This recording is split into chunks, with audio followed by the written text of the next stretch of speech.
I know it's one of your favourite time-travelling stories, and it does seem very well suited to both Robert Zemeckis and to performance capture.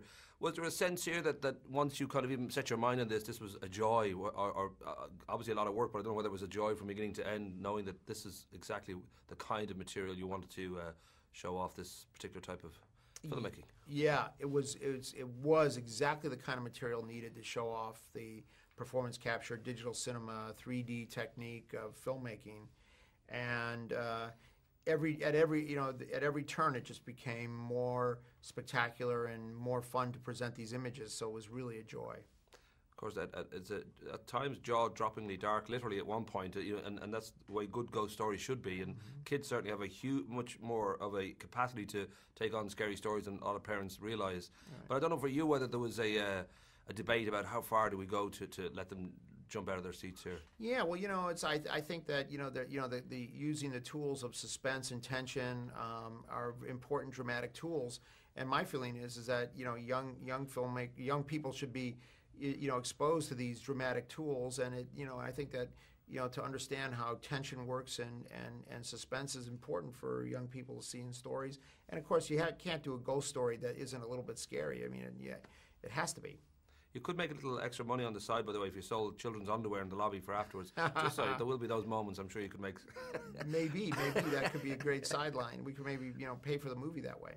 There's a sense here that I know there's been about 30 screen adaptations. Everyone from Alistair Sims to Bill Murray, from the Muppets to Mickey Mouse have taken on A Christmas Carol. But I really got the sense watching this that this was an attempt to make the definitive screen adaptation, because you really go for pretty much what is there in the book, which has been impossible for a lot of other filmmakers to even get close to. Right. Well, a lot of film, this is the first time that we have the tools to actually present the book the way Mr. Dickens, I think, wrote it.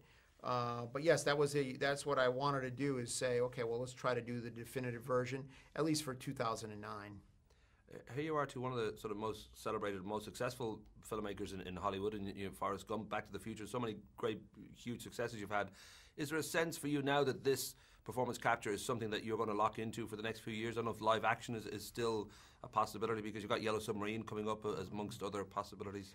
Well, you never say never. I mean, I'm someone who always follows the story. I'm someone who always chases the script.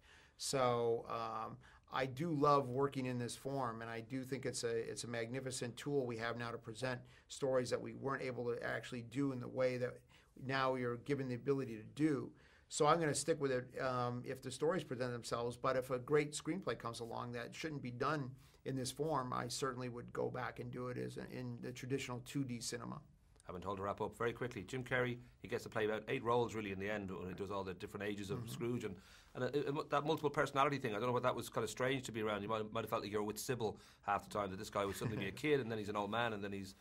Yeah, right. Well, it was strange to be around, but it was great because Jim has the ability to switch from one character to another like on the turn of a dime. So we probably couldn't have done it without an actor as versatile as him. Rock and roll. I got a friendly finger.